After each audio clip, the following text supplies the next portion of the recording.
Hello everyone, कैसे हैं आप सब। आज हम लोग बीपीएच के बारे में पढ़ेंगे। बीपीएच यानी benign prostatic hyperplasia. Benign prostatic hyperplasia. तो बेनाइन कैंसर दो टाइप का होता है, एक तो मैलिग्नेंट होता है, एक बेनाइन होता है। तो बेनाइन प्रोस्टेटिक हाइपरप्लेजिया को पढ़ेंगे। तो प्रोस्टेटिक मतलब प्रोस्टेट। प्रोस्टेट क्या होता है? मेल में एक रिप्रोडक्टिव और सिस्टम है जो प्रोस्टेटिक फ्लूइड का, ये आपका मेल रिप्रोडक्टिव पार्ट का डायग्राम है। मेल रिप्रोडक्टिव पार्ट का डायग्राम है। ये आपका प्रोस्टेट है। ये आपका प्रोस्टेट है। प्रोस्टेटिक फ्लूइड का सिक्रीशन करता है, जिसमें प्रोटीन्स, मिनरल्स, विटामिन्स होते हैं जो स्पर्म के साथ मिक्स होके और सीमेन वगैरह बनाते हैं। बार्थोलिन ग्लैंड से सिक्रीशन होता है और ये मिलके और सीमेन बनाते हैं। तो ये प्रोस्टेटिक फ्लूइड हेल्प करता है नरिश करने में और उसको प्रोटेक्ट करने में, स्पर्म को नरिश करने में और प्रोटेक्ट करने में हेल्प करता है। नॉर्मल जो वेट होता है वो 20 से 25 ग्राम होता है। नॉर्मल प्रोस्टेट का वेट जो होता है वो 20 से 25 ग्राम होता है। ये 4 सेंटीमीटर वाइड होता है। 4 सेंटीमीटर वाइड होता है, 3 सेंटीमीटर हाई होता है, 2 सेंटीमीटर थिकनेस होती है इसकी। 4 सेंटीमीटर, 3 सेंटीमीटर, 2 सेंटीमीटर या 4, 3, 2, वाइड, हाई, थिक। इसका फंक्शन प्रोस्टेटिक फ्लूइड को सिक्रेट करना एंड देन स्पर्म को नरिश करना एंड प्रोटेक्ट करना है।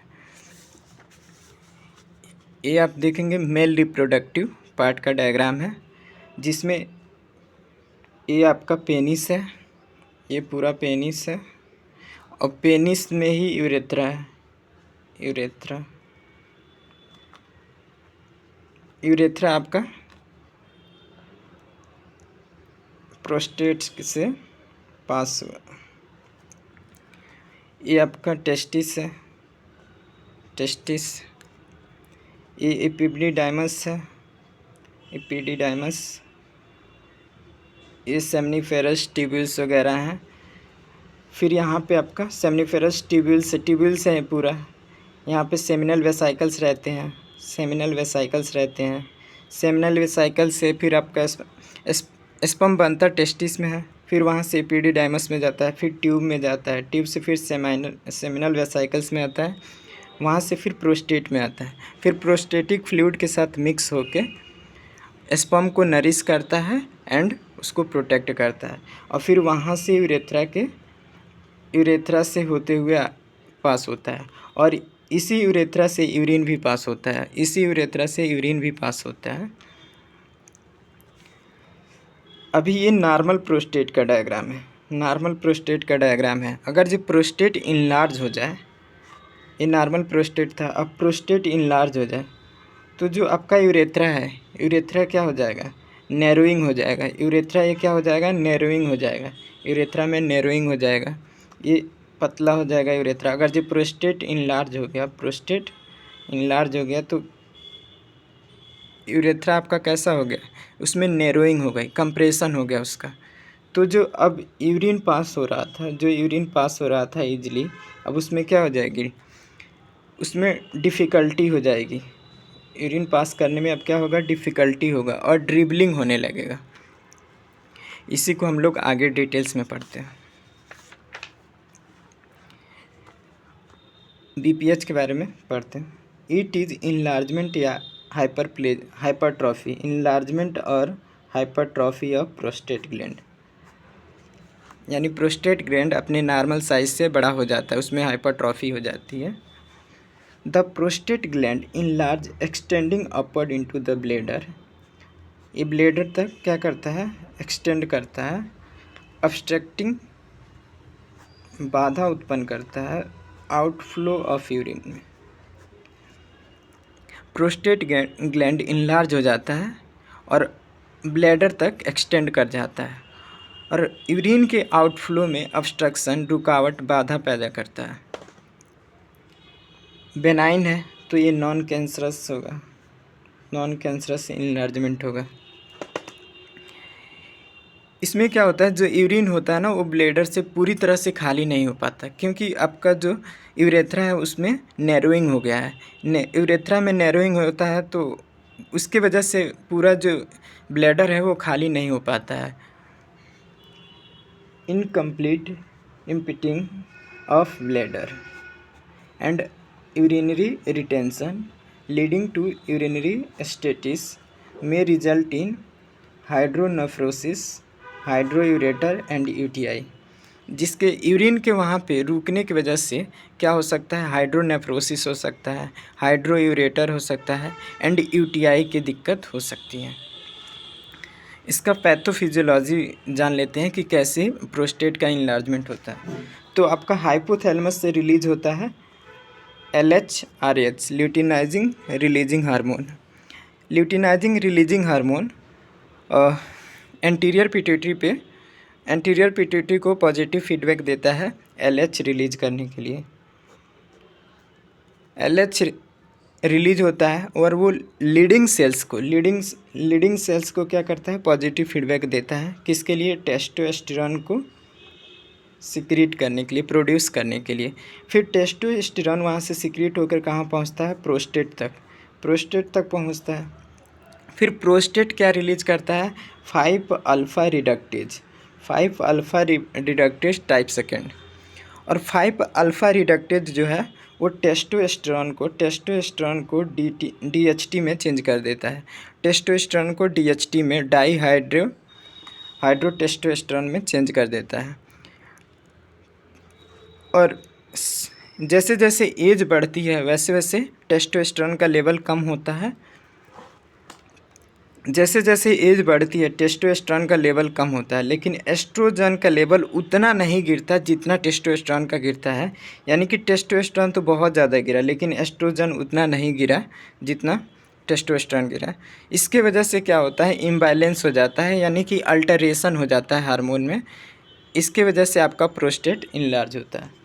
प्रोस्टेट क्यों इनलार्ज होता है, क्योंकि टेस्टोस्टेरोन का लेवल एज के साथ 40 के एज के बाद क्या होता है कि टेस्टोस्टेरोन का लेवल गिरने लगता है और एस्ट्रोजन का लेवल उतना ही रहता है या बढ़ने लगता है, थोड़ा बहुत बढ़ने लगता है।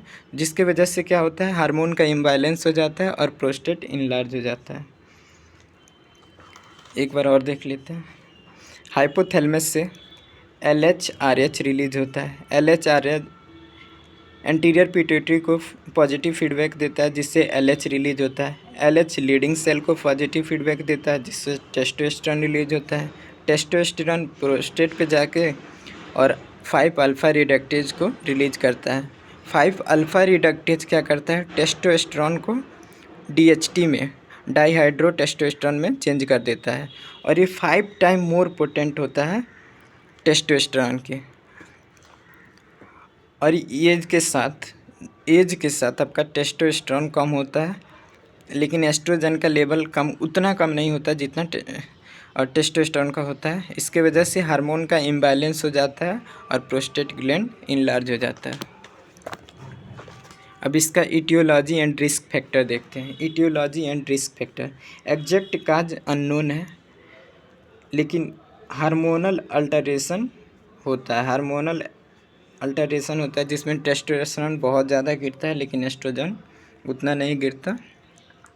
जो मेन रिस्क फैक्टर है उसके एजिंग है, यानी 40 ईयर्स से जो ज़्यादा के मेल हैं उनमें होने के चांसेस ज़्यादा है।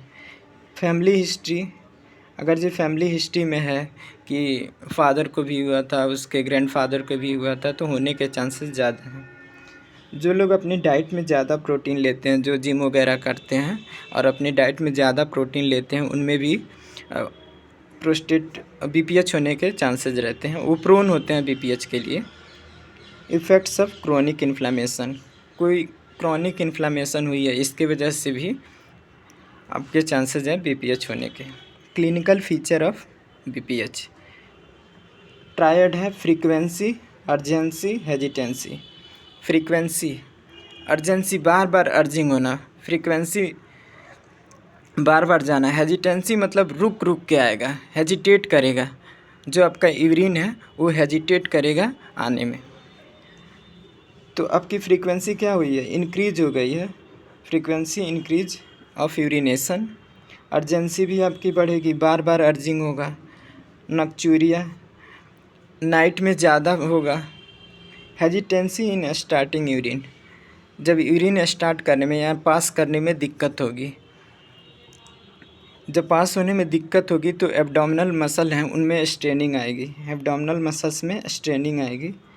Sensation of incomplete emptying of bladder, कैसा सेंसेशन होगा कि ब्लैडर अभी खाली नहीं हुआ है। अगर जो आपको प्रॉपर यूरिन नहीं पास होता है तो उसकी वजह से फैटिगनेस भी महसूस होगा, पेल्विक डिस्कम्फर्ट होगा, एजोटोमिया होगा, azotemia. Renal failure also occur due to chronic urinary retention, अगर रीनल फेल्योर भी होगा क्योंकि यूरिन रुका हुआ है, पास नहीं हो रहा है, इसके वजह से आपका रीनल फेल्योर होने के चांसेस बढ़ जाते हैं। जो ब्लैडर है उसका फंक्शन भी क्या होगा, लॉस होता जाएगा और यूरेथ्रा में ऑब्स्ट्रक्शन आने लगेगा, यूरेथ्रा में ऑब्स्ट्रक्शन आने लगेगा। डायग्नोसिस, सबसे पहले डिजिटल रेक्टल एग्जामिनेशन करते हैं, डिजिटल रेक्टल एग्जामिनेशन। इसमें क्या करते हैं, डिजिटल रेक्टल एग्जामिनेशन में DRE,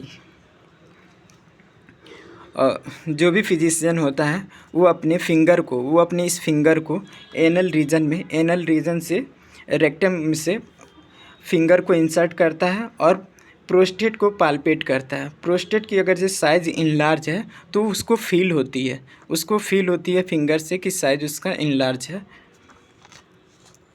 डिजिटल रेक्टल एग्जामिनेशन में क्या करते हैं, फिंगर को इंसर्ट करते हैं रेक्टम में और रेक्टम से फील, वहाँ पे अगर जो उसकी साइज़ इनलार्ज है तो वो फील होती है।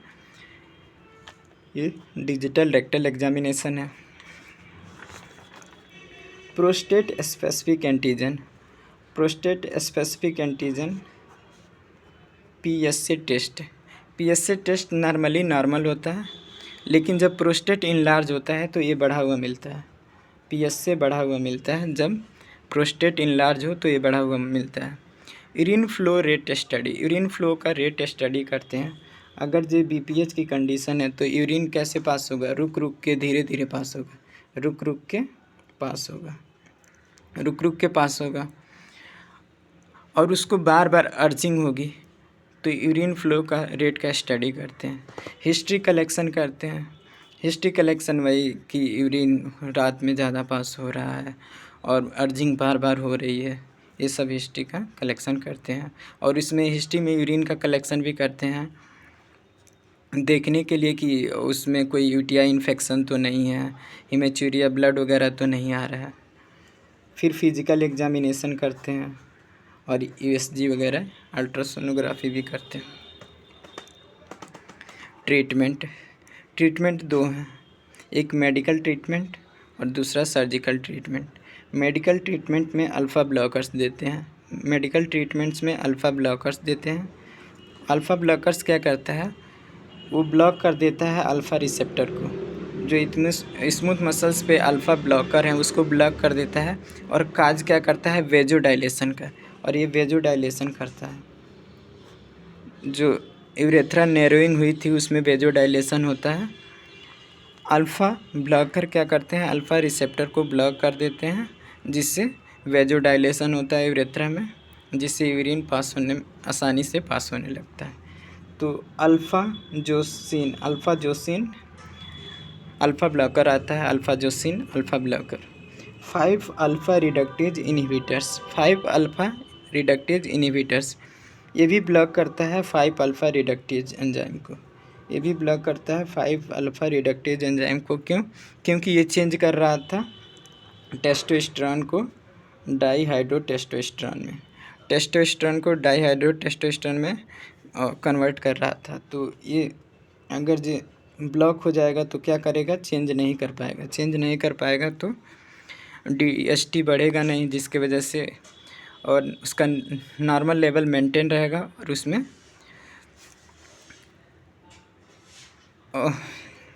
प्रोस्टेट इनलार्ज नहीं होगा।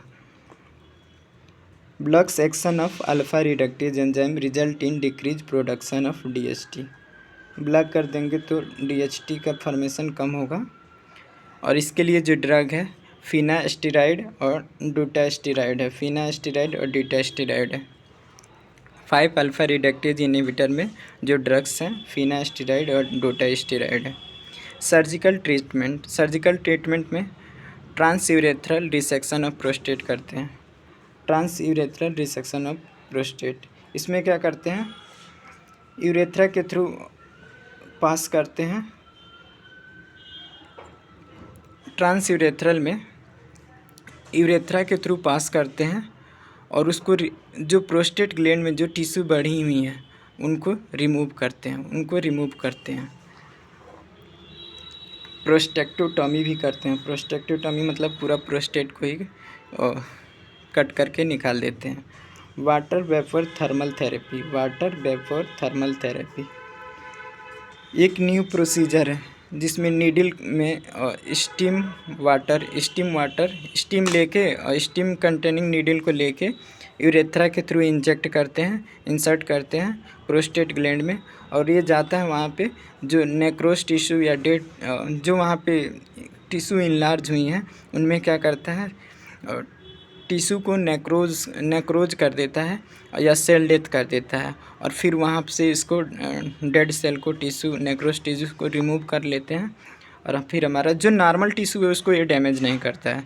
जो एबनॉर्मल टिश्यू ग्रोथ हुई है वहाँ पे सिर्फ उनको ही डैमेज करता है। थैंक यू दोस्तों। अगर आप लोगों को वीडियो पसंद आई हो तो प्लीज़ लाइक शेयर कमेंट ज़रूर करें। इसका नोट्स आपको टेलीग्राम चैनल पे मिल जाएगा जिसका लिंक डिस्क्रिप्शन में दिया गया है। थैंक यू दोस्तों।